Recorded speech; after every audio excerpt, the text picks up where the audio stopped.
सहनौ भवतु सहनौ भुनक्तु सह वीर्यं करवावहै तेजस्विनावधीतमस्तु मा विद्विषावहै। ॐ शान्ति शान्ति शान्तिः। Repeat once. जय देवी शारदे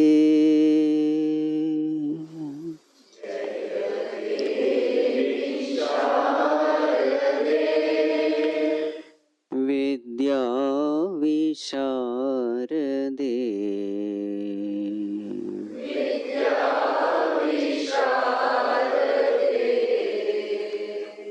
जय देवी शारदे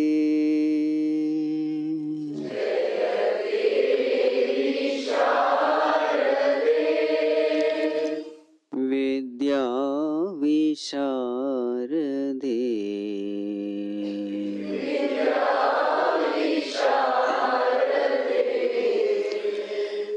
विद्या बुद्धि प्रदे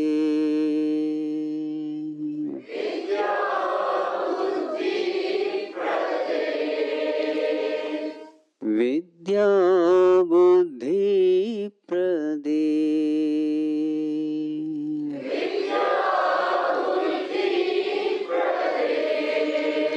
वरदे शुभदे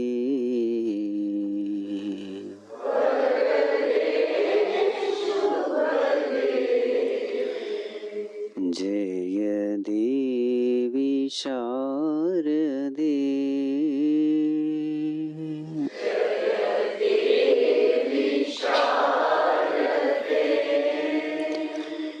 शृंगार रूपिणी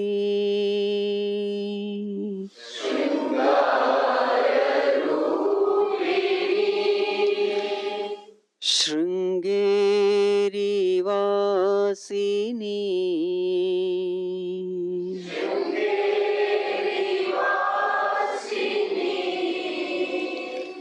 शृंगार रूपिणी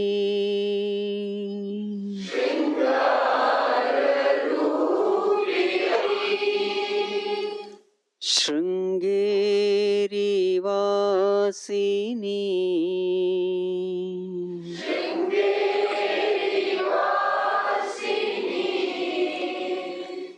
प्रशांत वदने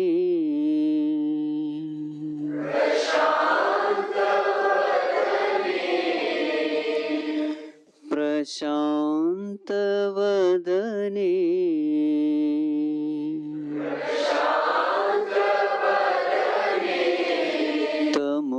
तमोहारी वरदे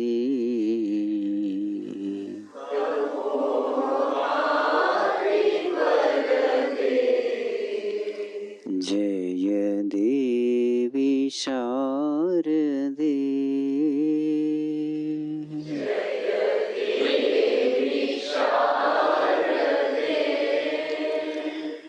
ब्रह्म हृदयेश्वरी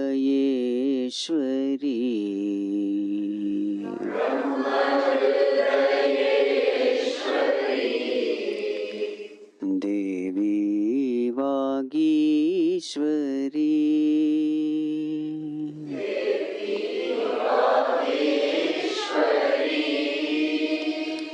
पाहि परमेश्वरी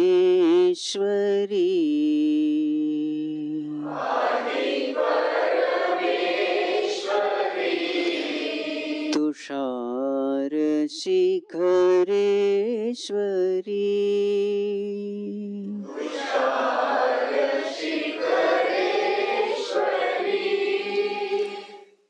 ब्रह्म हृदयेश्वरी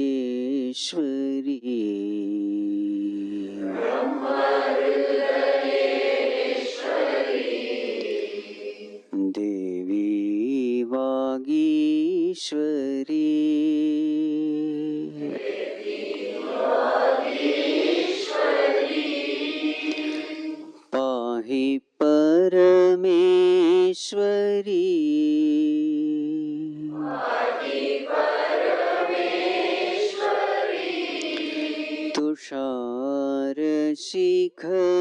तुषारशिखरेश्वरी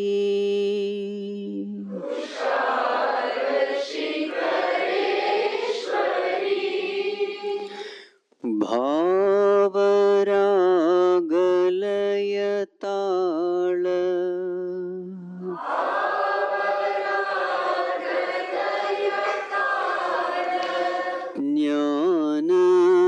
ज्ञानविलोले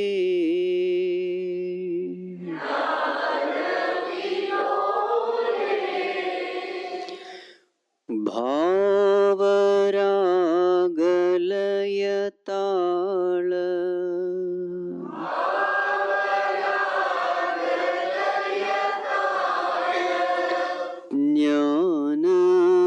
ज्ञानविलोले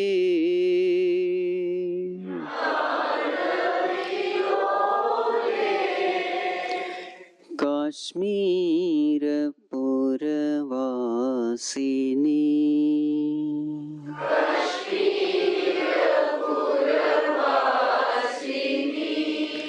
वीणा विनोदिनी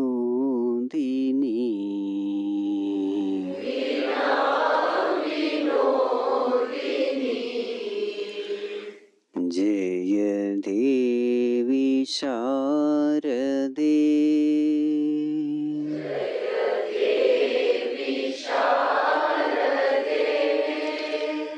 विद्या विशारदे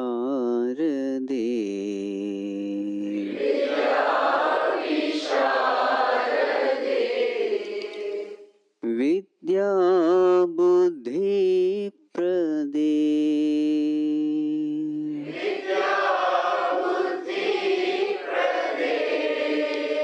वरदे शुभदे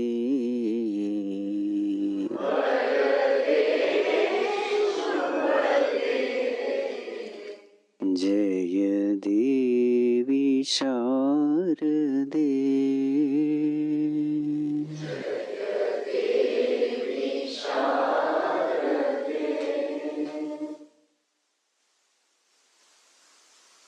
ॐ नमो नारायणाय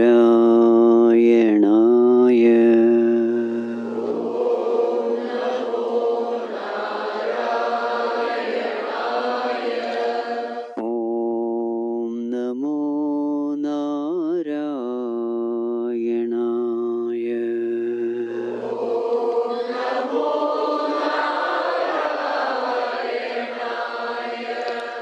ॐ नमो नारायणाय ॐ नमो नारायणाय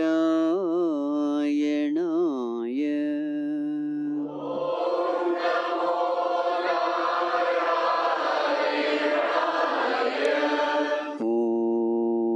नमो नारायणाय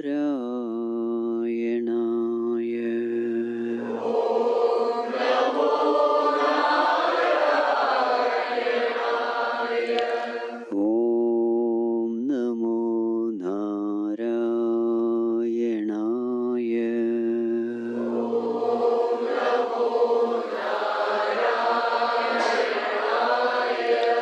ॐ नमो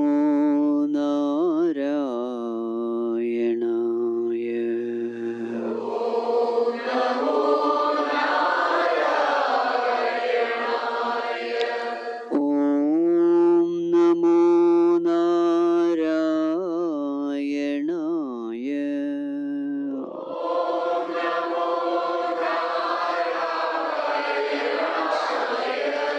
ॐ नमो नारायणाय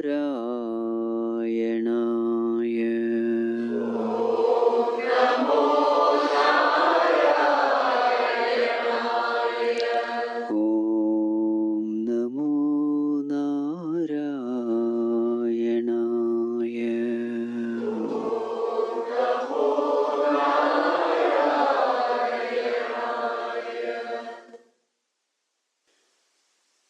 ॐ यं ब्रह्मा वरुणेन्द्ररुद्रमरुतः स्तुन्वन्ति दिव्यैस्तवैः वेदैः साङ्गपदक्रमोपनिषदैः गायन्ति यं सामगाः ध्यानावस्थिततद्गतेन मनसा पश्यन्ति यं योगिनः यस्यान्तं न विदुःसुरासुरगणाः देवाय तस्मै नमः देवाय तस्मै नमः. Humble prostrations to one and all present here. So from today onwards, for the next 5 days, we are going to deal with the 3rd chapter of Bhagavad Gita. And what is the name of the chapter? Karma Yoga. So this chapter, we can say, is the most popular chapter in Bhagavad Gita. Bhagavad Gita has got 18 chapters. This chapter is the most popular. This chapter is popular because this chapter is the most practical chapter. It is very much connected to our day-to-day life. There are so many questions which are answered in this chapter for a common man. If you ask this question, Swamiji, how to handle the negative emotions of the mind? So we say, chapter 3 has a solution. Swamiji, why is my mind wandering here and there? I'm not able to control my mind.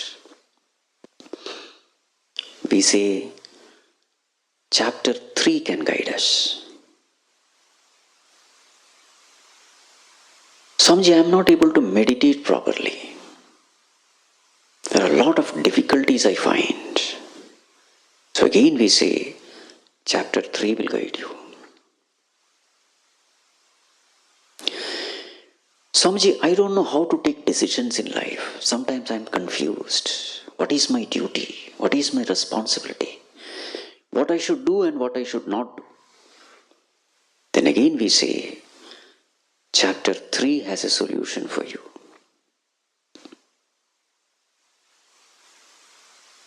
Swamiji, I have problem in my family. There is no peace and harmony in the family. I and my wife, or I and my husband, we are on the verge of divorce. Well, chapter 3 can help you. It can bring peace and harmony in your family. Swamiji, I suffer from various addictions, bad habits. Is there a way to come out of it? Yes, chapter 3 can help. Swamiji, how to improve my business? I'm not interested in spirituality. I want to make a lot of money in life. Well, again, chapter 3 can help you. It is not necessary that you have to be a spiritual person to benefit from chapter 3.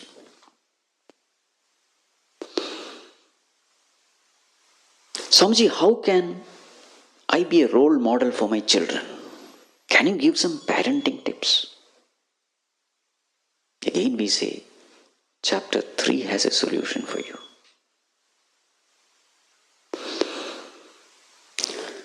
Swamiji, how to inspire my subordinates? Because I am a team leader in my organization.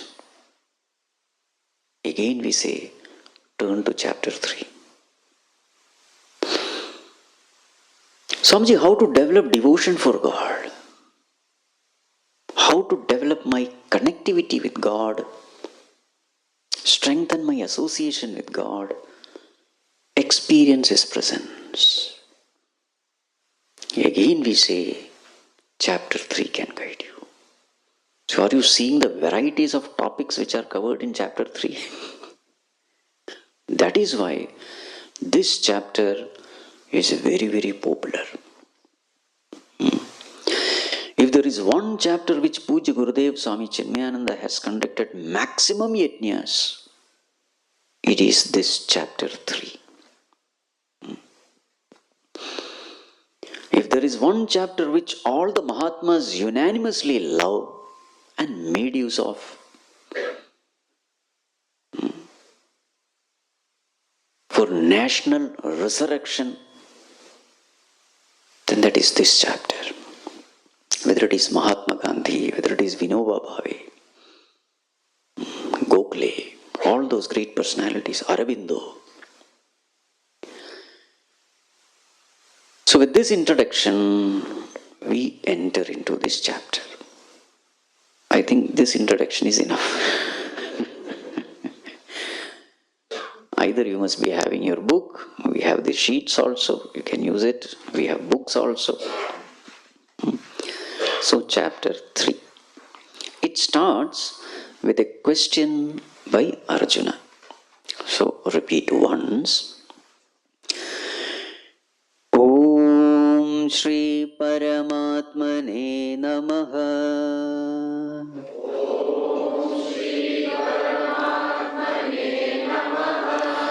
अथ तृतीयोऽध्यायः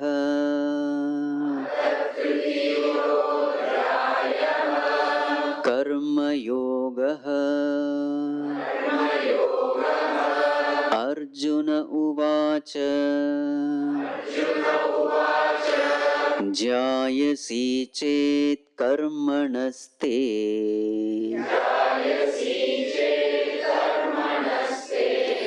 मता बुद्धिर्जनार्दन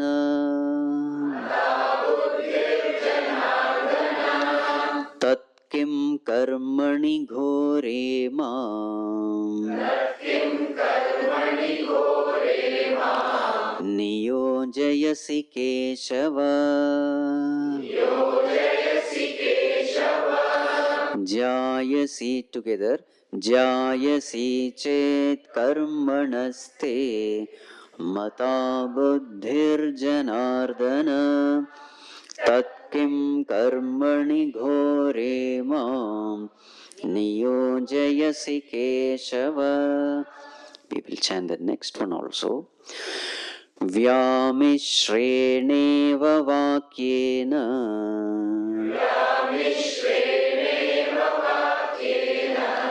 बुद्धिं मोहयसीव मे।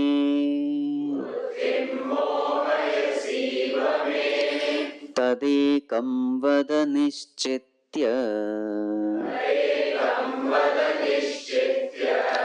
येन श्रेयोऽहमाप्नुयाम्।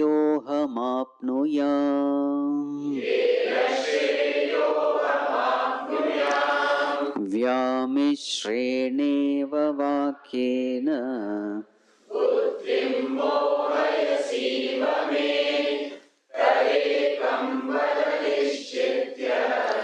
येन श्रेयोऽहमाप्नुयाम्. Yes.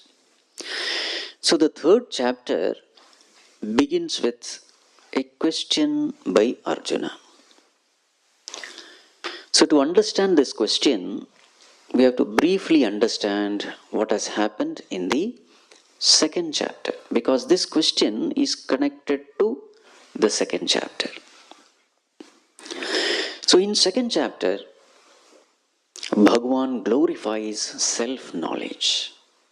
The name of the second chapter is Sankhya Yoga.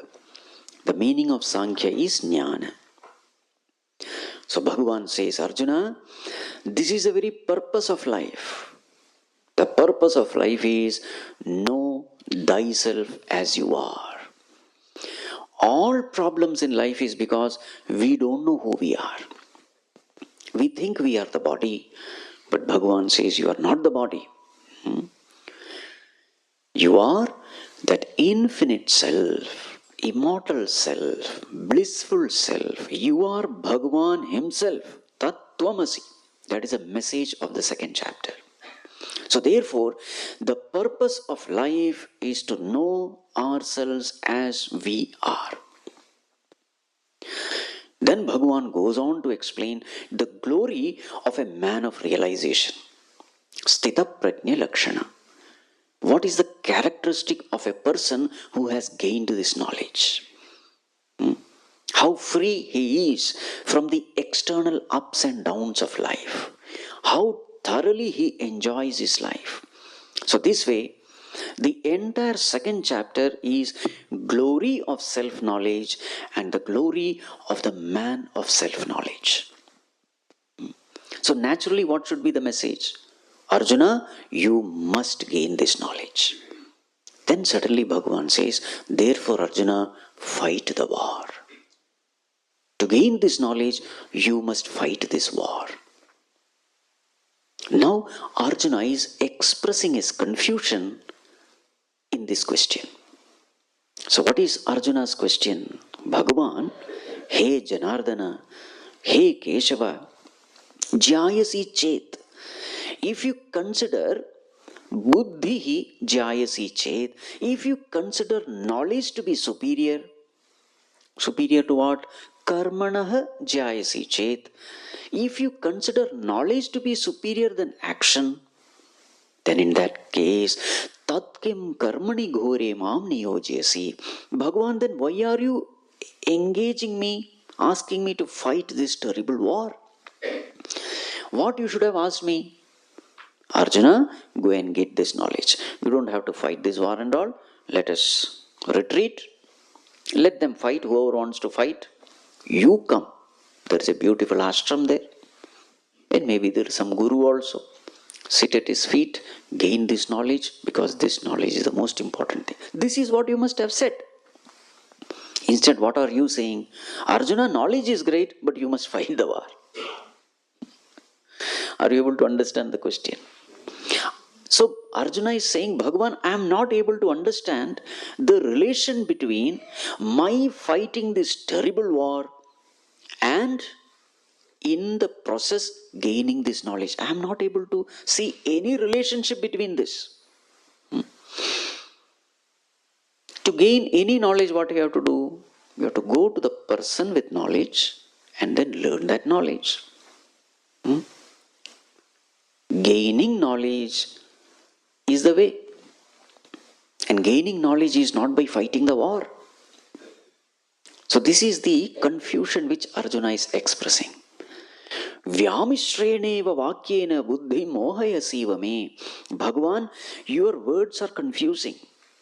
Vyamishreneva vakyena. So Bhagavan, therefore, tad ekam vada nishchitya. Therefore, tell me one thing. Yena shreyaha aham apnuyam. So that I will gain shreyas. Shreyas means ultimate good. Shreyas is a very beautiful term. All the mobiles can be silenced.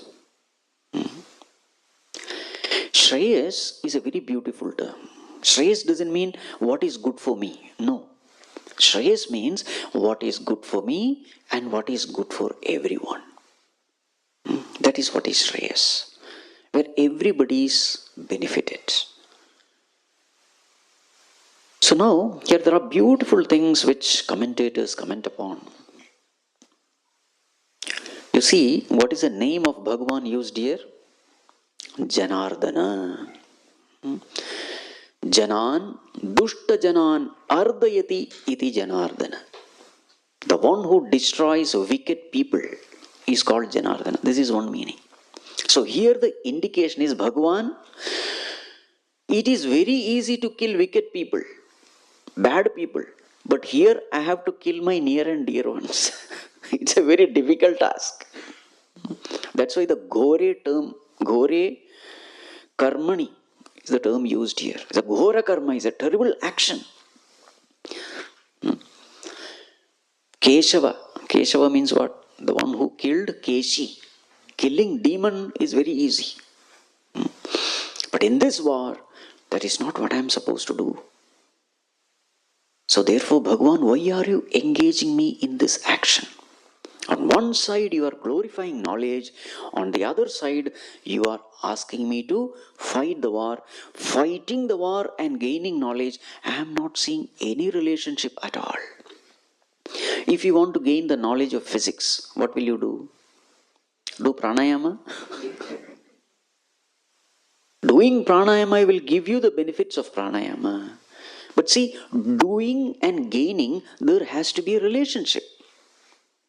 When you study physics, you gain the knowledge of physics. So effort and attainment, they have a relationship. So here Arjuna is saying, Bhagavan, I am not finding any relationship here. All through you were glorifying knowledge, and now you are asking, therefore Arjuna, fight the war. So therefore, Bhagavan, please tell me one thing. Should I fight the war or should I gain the knowledge? This is the question. Now see, in Hinduism, this freedom is given. What is the freedom? The freedom to ask any question. The student is allowed to ask any question. So therefore, in our scriptures, we have varieties of discussions. You see? The best one is called Samvada. The second one is called Vada. The third one is called Jalpa. And the fourth one is called Vitandavada. So what is the first one? Samvada. Samvada, the translation in English is dialogue. So in Samvada, what happens? There is an enlightened master, highly reverential, knowledgeable, and there is a humble, obedient disciple. So now this disciple is asking a question. And when he is asking a question, there is lot of love, reverence and devotion for the teacher. And when the teacher gives an answer, if the student has not understood, he will not say, the teacher is not good. He is not asking question to test the knowledge of the teacher. He is asking question for getting clarity in the subject. So when such a relationship exists between two individuals, then that is called as Samvada. So if the teacher has given an answer and the student is not able to understand, what will the student say? Because of my inability, I could not understand. Oh teacher, you gave the best answer, but I am incapable to understand. So this kind of a healthy relationship, when discussion happen in such an environment, then that is called as dialogue, samvada. Vada happens, but it is samyak, the best, with good intention. The teacher has love and affection for the student. Student has reverence for the teacher. That is called as samvada. The next level, next inferior level is called as vada. Vada happens between two equal people. It can be translated as discussion. So in discussion, two open-minded people are discussing. What is the purpose of discussion? Purpose of discussion is knowledge. But here there is a freedom to disagree also. But at the same time, when I understand that I have been wrong, I admit that I am wrong and the other person is right. Because here the goal is not winning or proving that I am right, the goal is gaining knowledge. So in such an environment when discussion happen, then that discussion is called as vada. That is also healthy. Then the third one is called, what is the third one? Jalpa. What is Jalpa? In Jalpa, you can translate it as argument. In argument, I argue not to know, but to win the argument. So even though I understand that that person is right and I am wrong, but I will not admit because it hurts my ego. So even when the other person is giving an explanation, I am finding a counter argument to counter his standpoint. The purpose is only one: I must win somehow or the other. Then that is called as jalpa. And the worst one is called Vitandavada. What is Vitandavada? I don't have any standpoint. Whatever the other person says, my job is only one: to say that he is wrong. What is your stand? I don't have any stand. My only stand is whatever he says, I have to contradict him, defeat him, prove that he is wrong. Where do you find this? In politics. So the other leader is rightly named as opposition leader because his only job is to oppose. You see. So now, whenever discussion happen in scriptures, in which category does it belong to? Samvada. So always you must keep this in mind. In the society, whenever we are discussing with someone, at least it may not be samvada, the other person may not have a reverential attitude, but at least he must have an open-mindedness to accept the good things. Only then you must involve yourselves in such a discussion. The moment you understand that this person is arguing to win, it is always better to step out. So you must know in which environment, which person is in which mood. But suppose you are also arguing, right? Then you are wasting your time, wasting energy, and many times that relationship also becomes strained, and you will come back totally disturbed. Especially when you are dealing with spiritual subjects, you have to be very careful. Because in the society, all kinds of people you will find. Right. So I hope the question is understood. So what is the question? Bhagavan? So this question is asked with all reverence. Bhagavan, on one side you are glorifying knowledge, on the other side you are asking me to fight this war, and that to a terrible war. I am not able to understand what actually you want me to do. Do you want me to gain knowledge or do you want me to fight the war? Tad ekam vada nishchitya. Please tell me what I am supposed to do so that I have clarity. So now this question becomes the seed. Why Bhagavan is elaborating. Actually Bhagavan could have said, you just fight the war. The chapter would have been over. But see the greatness of Bhagavan. Now Bhagavan is taking up this topic elaborately, proving it to Arjuna how your fighting the war is going to help you gain the knowledge. There is a relationship, Arjuna. This fighting the war is going to prepare you for that highest knowledge. There is a relationship. Though superficially there is no relationship seen, but actually there is a relationship. When actions are performed with the right attitude, you become fit to gain the knowledge. So this is the direction in which the thought flow is going.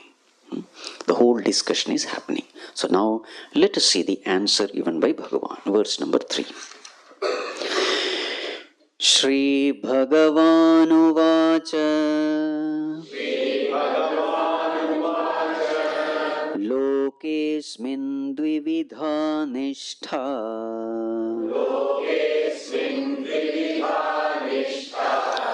Pura prokta maya nagha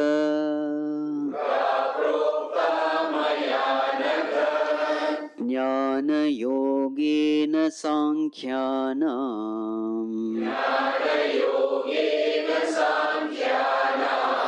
Karma yogena yoginam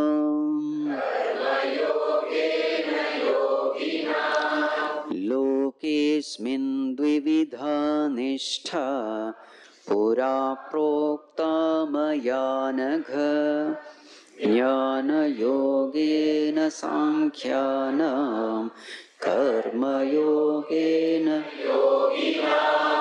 Yes.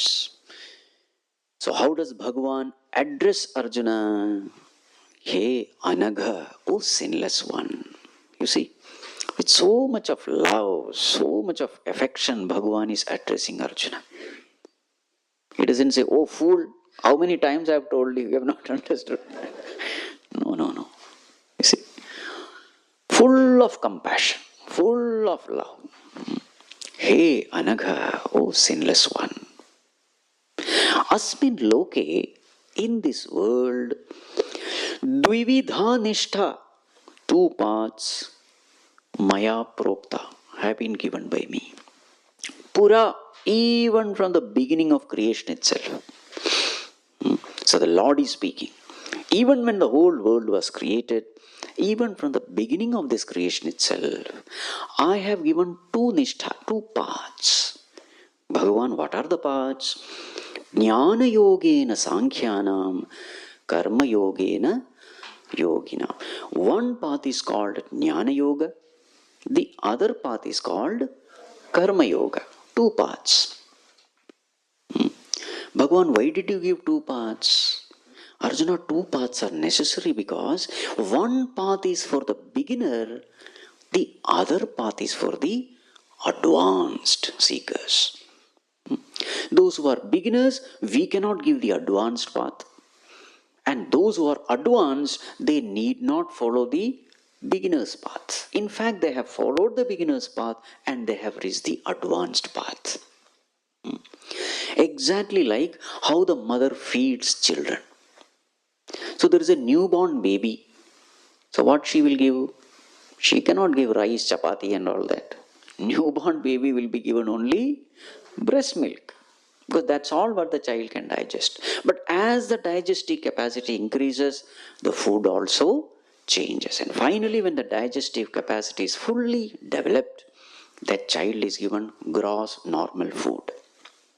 So in the same way, Bhagavan says, in this path of spirituality also, Arjuna, there are beginners and there are advanced seekers.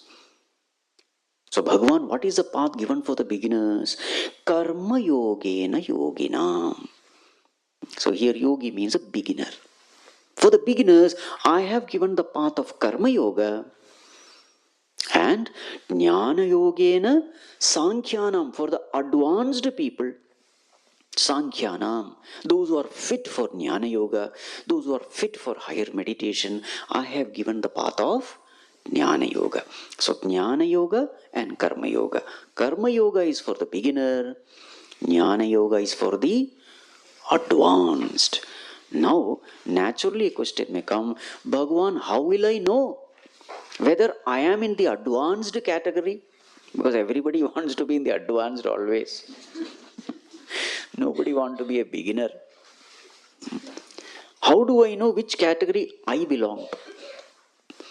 Or why can't I bypass the beginner path and directly go to the advanced path? There are so many questions which come. So,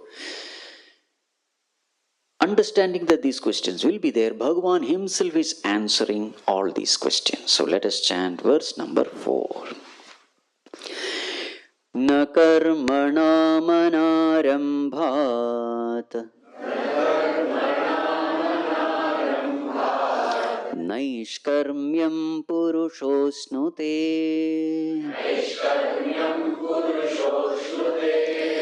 न च संन्यसनादेव सिद्धिं समधिगच्छति न कर्मणामनारम्भात् न च संन्यसनादेव सिद्धिं samadhigacchati. So there, karmanam anarambhat, it is not n. There's a mistake there. Okay. So Bhagavan is saying, na karmanam anarambhat naishkarmyam purushaha asnute. Arjuna, that highest state of perfection is called naishkarmya avastha, the state of actionlessness. That naishkarmya is a very famous term in all the Vedantic texts. So that term means state of actionlessness. So naturally, any beginner, what will he understand? That state of actionlessness is not doing any action. Just sit quiet. Any beginner will understand only this. So whatever duties you are performing, drop it and don't take up any new duty. So, na karmanam anarambhat.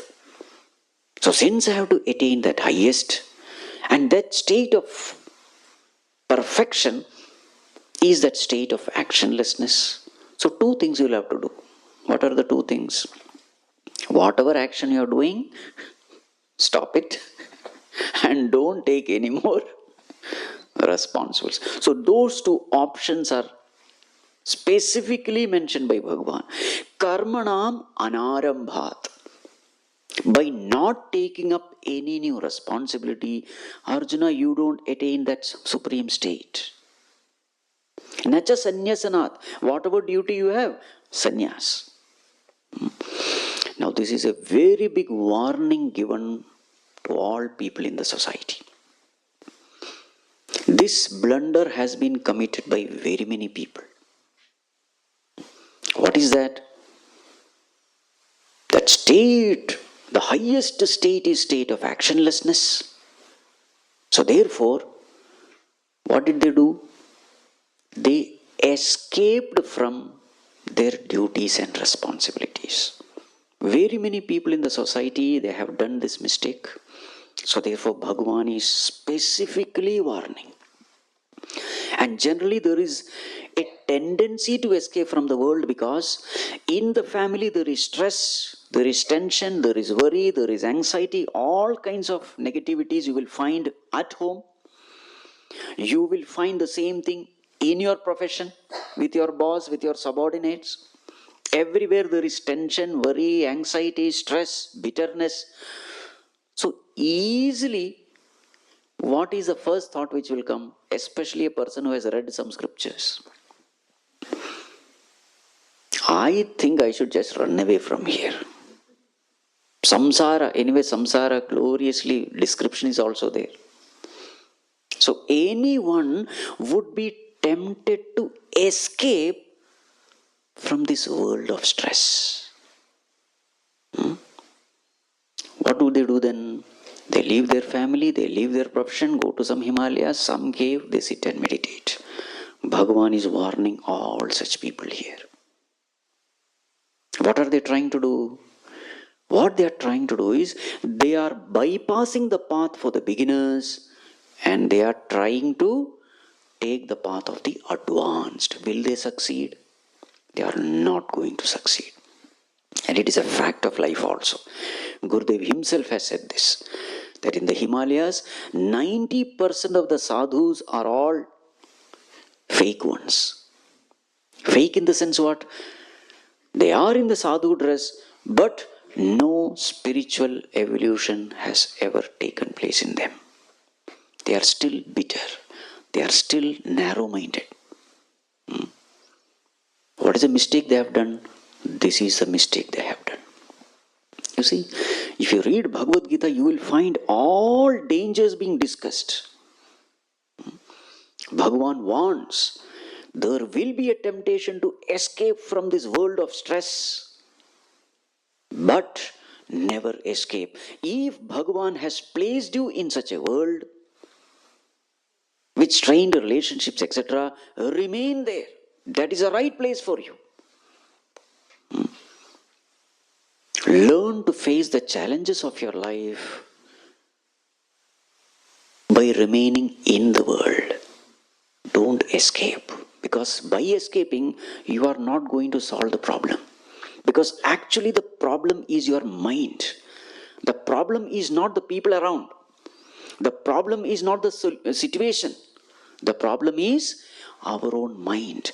As long as this mind is not reformed, as long as this mind is not disciplined, purified, tamed, wherever you go, what are you carrying with you?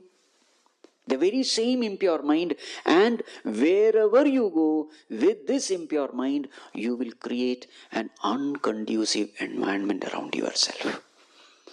So, what has to be transcended is not the external situation. What has to be transcended is the impure mindedness. This is the message here. This is where the whole Karma Yoga unfolds now. By being an escapist in life, you are not going to solve the problem. Rather, you will only increase the problem. You are jumping from frying pan to burning fire. Because wherever you jump, that environment may not have the necessary facility to purify you. So you are unnecessarily delaying the whole process of spiritual evolution.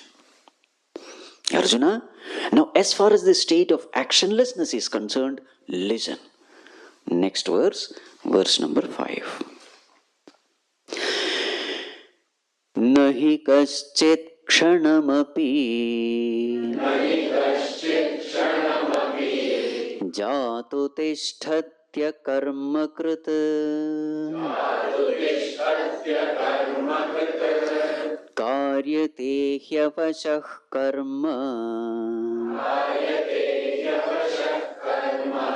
sarvav prakriti jair gunaihi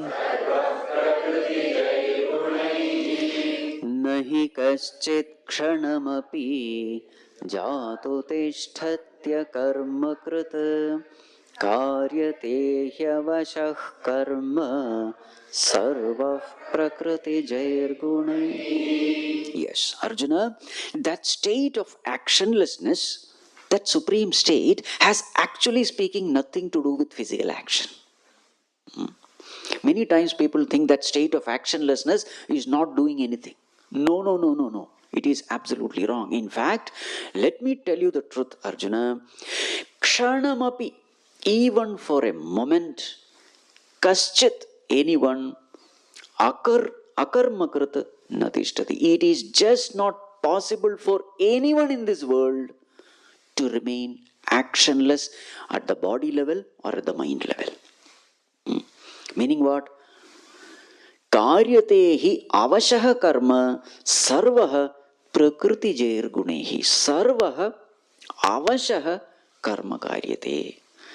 Everyone helplessly they will be doing something or the other.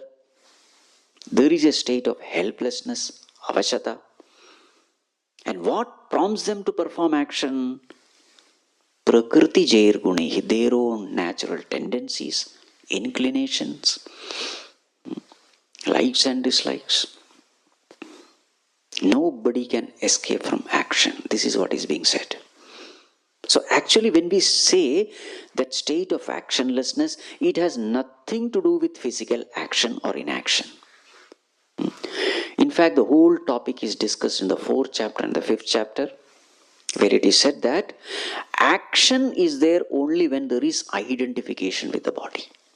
When there is no identification with the body may be performing action, but actually speaking, there is no action.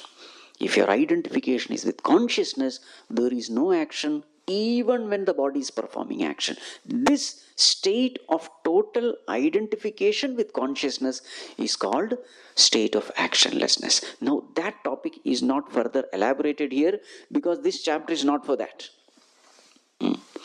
That topic is elaborated in the 4th and 5th chapter. So we are not going into detail there. So here Bhagavan says, Arjuna, actionlessness has nothing to do with physical action. In fact, at the physical level, everybody will be doing some or the other action according to their nature. Okay, Bhagavan, now tell me, how do I know whether I belong to the beginner category or the advanced category? I always want to put myself in advanced category, imagining that in the past birth itself I have finished all beginner category. Nobody wants to be in the beginner category, you see. Somewhere our ego is pricked. So therefore, Bhagavan, how will I know whether I am a beginner or an advanced seeker? So now the next verse makes everything very, very clear. A very important verse for all of us. Verse number 6. Karmendriyani sanyamya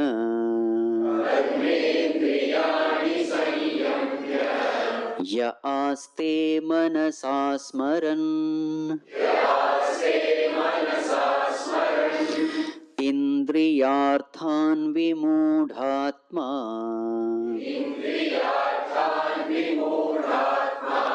Mithyacharasa uchyate Karmendriyani sanyamya ya aste manasa smaran Mithyacharasa uchyate. Yes, so here is a person Karmendriyani sanyamya. So he is sitting for meditation. He is sitting for meditation. Body is motionless. That practice he has done.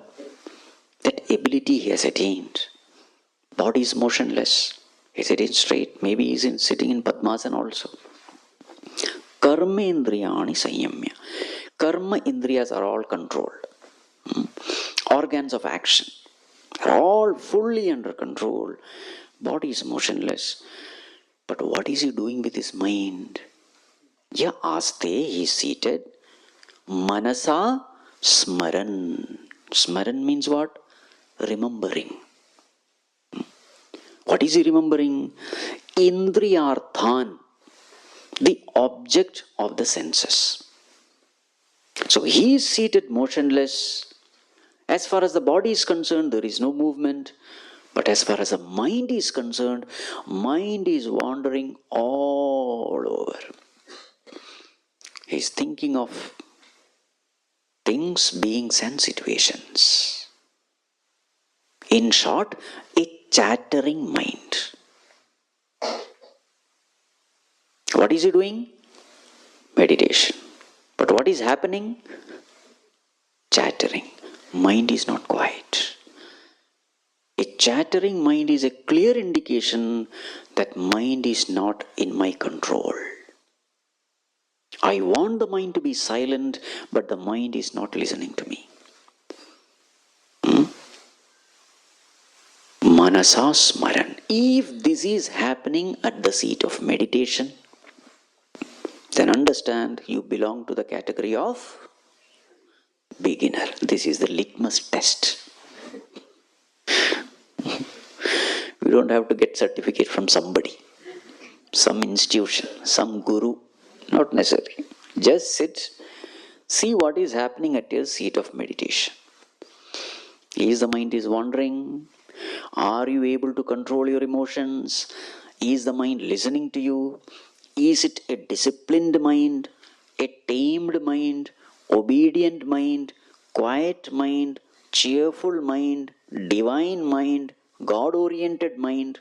If your answer is no, so that is a certificate for the beginner. Okay. But suppose you are still going on sitting. I will control my mind. Mithyacharasa uchyate. Hypocrite. That's the term used here. And you will get a special degree in PhD. PhD in what? Vimudhatma. Not just Mudhatma. Mudha means deluded one. PhD degree in delusion. Vimudhatma. Vishesha Mudha is. The whole point is, if this is what you are experiencing, don't waste your time at the seat of meditation.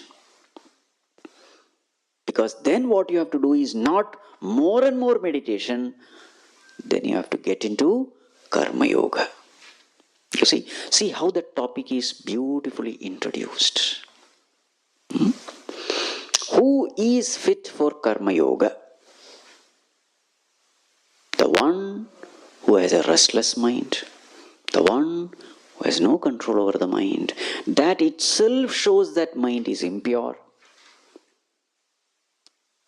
These are all the signs of an impure mind. The mind which is chattering, the mind which is not in our control, the mind which is filled with all kinds of negative emotions, anger, greed, lust, jealousy, hatred, revenge, all these negative feelings, if the mind is entertaining and if we are not able to handle these negative emotions, if we are a helpless slave in the hands of our own impure mind, then know for sure that that mind has to be purified. So then that person is not fit for higher meditation. But suppose that person is going on meditating. What is he doing then? He is just wasting his time.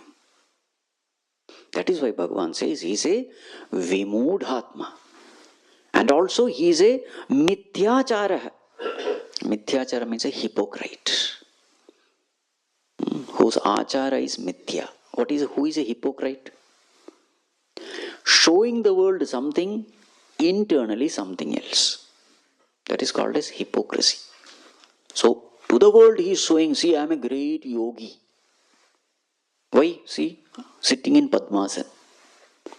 You can't even sit for 5 minutes in Padmasana if there is no practice. Just because your posture, asana is excellent one, doesn't mean your meditation is excellent. Karmendriyani sanyamya. Body is beautifully trained. He is a yogi. Just because your body is disciplined doesn't mean your mind is disciplined. Disciplining the body and disciplining the mind, they are two different things. You can attain samadhi even by sitting on a chair. You can be miserable even sitting on Padmasana also.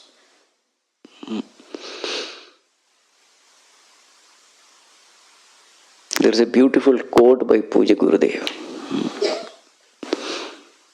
Yoga is not bending the body, but straightening the mind. See, we are not criticizing bending the body. It is very good. We are not criticizing yoga. You do yogasanas, body becomes flexible, it is good, it will give you good health, everything is fine. But don't think that the whole of yoga is nothing but bending the body. Sorry. Flexible body will make your body healthy, and such a healthy body will cooperate with you at the seat of meditation. What is the greatest cooperation of a healthy body? You will not feel that you have a body. That is the cooperation. That body will not bother you through aches and pains. That's all that body can cooperate with you in meditation. You are able to transcend your body, shift your attention away from the body. That is a contribution of body. But then after that there are long way to go. Many times people understand yoga equal to asana. There are so many steps. Yama, niyama, asana, then pranayama, pratyahara, dharana, dhyana, samadhi. There are ashta angas are there. Asana is only one anga. So here Bhagavan makes it very clear. At the seat of meditation, how are you dealing with your mind? Many people are not even aware of their mind. They are not aware, maybe because they go to sleep. And they get up fresh. And they think they have meditated. It was not meditation, it was sleep.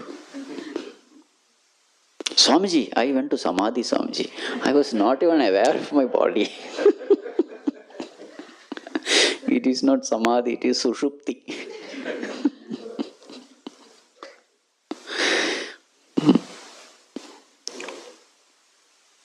see? So here Bhagavan is saying, if you find a wandering mind, and in spite of all your efforts, if you are not able to control your mind, then you are not qualified for the advanced meditation. Because in the advanced stages, it is all about meditation. It is all about withdrawing the mind from the world and fixing it upon the Lord, fixing it upon the self, abiding in the self, abiding in consciousness. If effortlessly this is happening, then know for sure you are fit for higher meditation.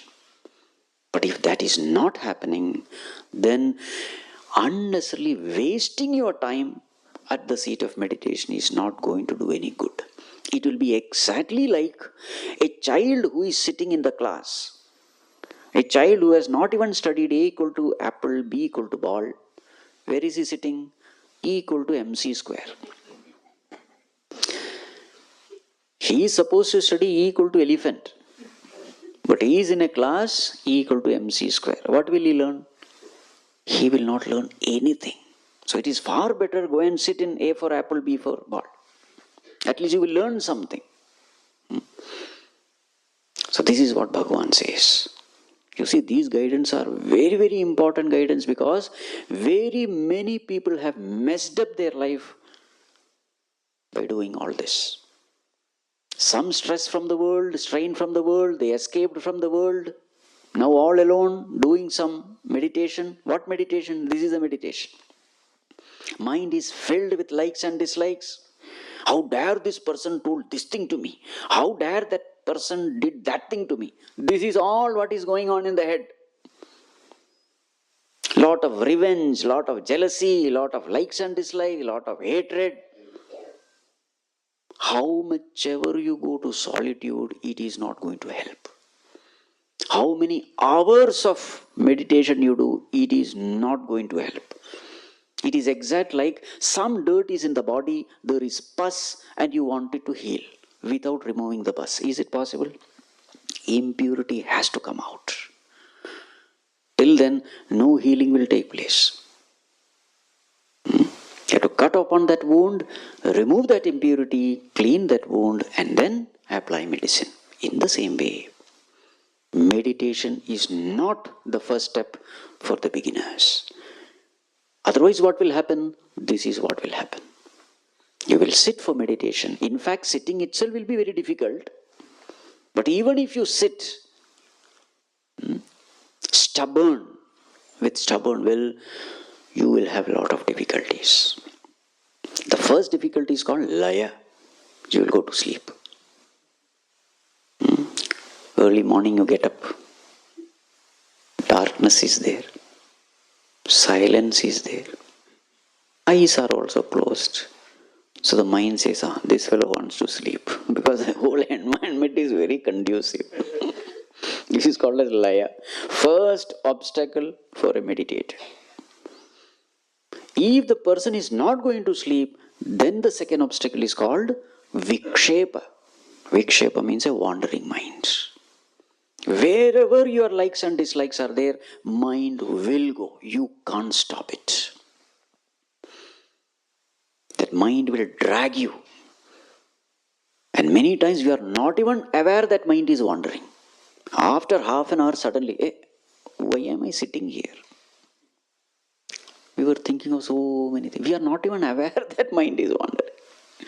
So these are all the indication that advanced meditation is not for us. So then, Bhagavan, what should we do? Nothing to worry. Get up, dust your bag, and enter into the field of action. So that is the next verse number 7. Yastvindriyani manasa niyamyarabhate Arjuna karmendriyai karma yogam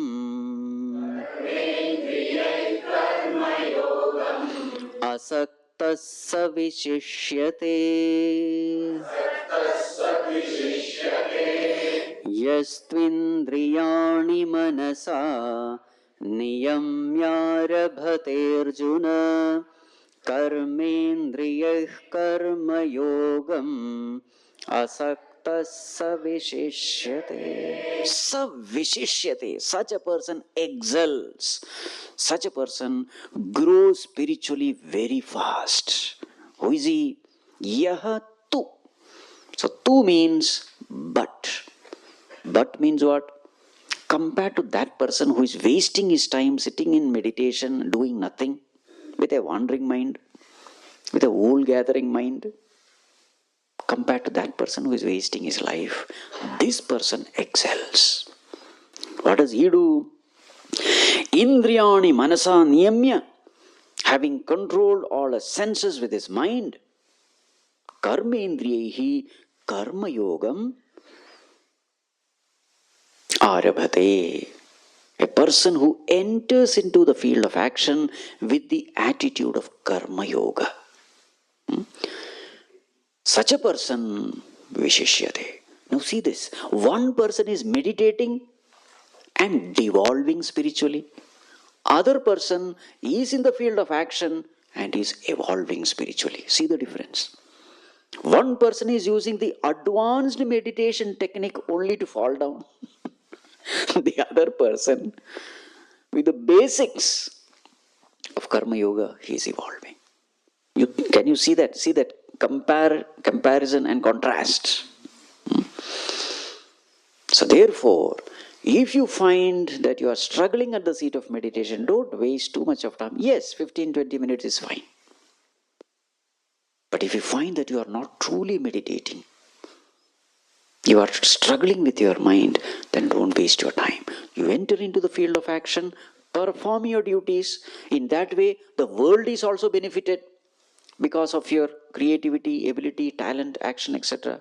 World is also benefited, and you are also benefited when actions are done with the right attitude of karma yoga.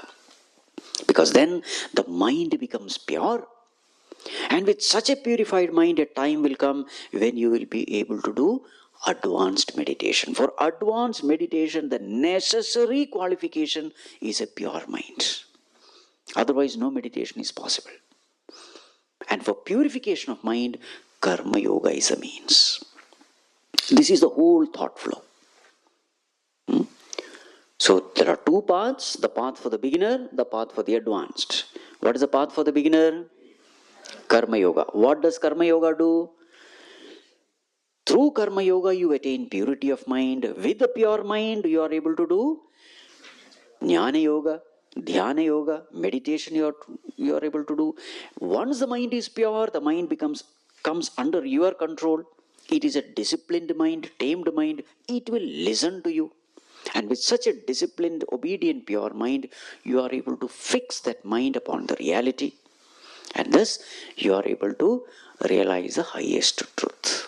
So this is the whole thing. Did Bhagavan answer Arjuna's question? What is the question of Arjuna, Swamiji? What is the question? Bhagavan, on one side you are glorifying knowledge, on the other side you are asking me to fight the war. I don't see any relationship. Now are you able to see the relationship? Yes, Arjuna, fight this war. You are a Kshatriya, so your job is to fight. But when you fight, develop this attitude of Karma Yoga. So if you do your duties with this attitude of Karma Yoga, this action will purify your mind. And with such a pure mind, you are able to gain this knowledge through right meditation. This is the whole thought flow. But suppose you don't practice Karma Yoga, you only directly get into Jnana Yoga, what are you doing then? Now see the next verse. Niyatam kuru karmatvam karmajyayo hya karmanaha sharira yatra pichate na प्रसिद्ध्येद कर्मणः नियतं कुरु कर्म त्वं कर्म ज्यायो ह्यकर्मणः शरीरयात्रापि च ते न प्रसिद्ध्येद कर्मणः. Arjuna, if you waste your time in meditation, useless meditation, with a wandering mind meditation, even to maintain the body, Sharira yatra pichate na prasiddhyet akarmanah. If you become lazy doing nothing, even to maintain this body healthy will become impossible. You see, in the name of meditation, not doing anything, physically no work, what will happen? The body will become sick. So therefore, Arjuna, karma jyayo hya karmanah. Action is always better than inaction.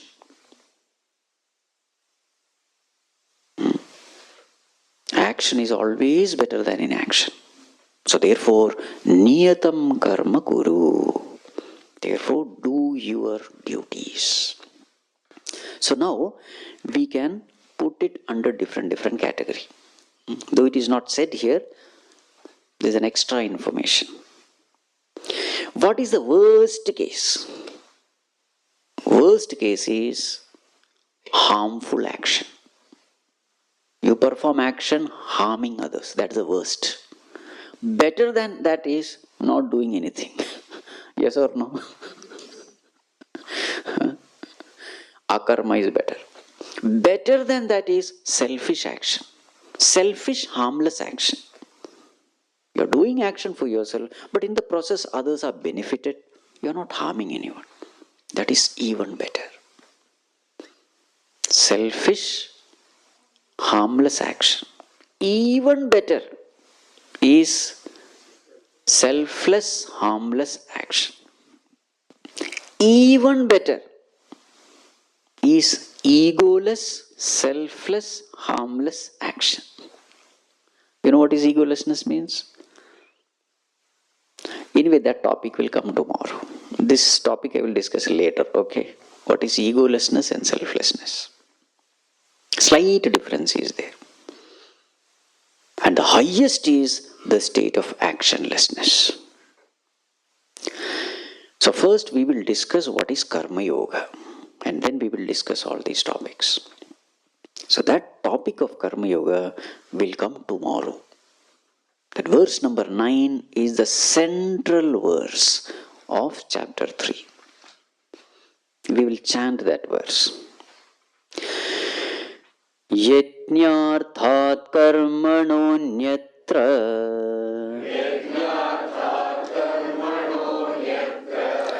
lokoyam karma bandhanah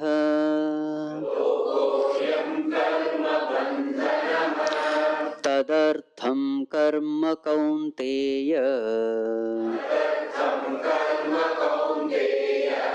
mukta sanga samachara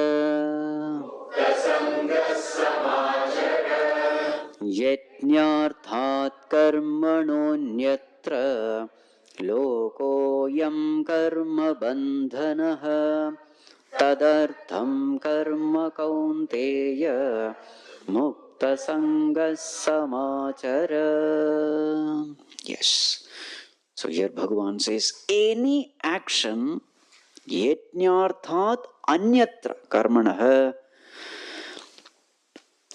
karma bandhanah. Any action which is done other than for yajna will bind you. Therefore, Arjuna, tadartham karma kaunteya. Therefore, perform action for yajna. Mukta sangha samachara. Do it free from all attachment. Do it well. So this becomes a central teaching of this chapter. So for that we have to understand what is this yajna. They're all technical terms. So in detail, tomorrow most probably the whole session will be only discussing this 9th verse. That heavy is this verse. Okay, we'll discuss in detail tomorrow.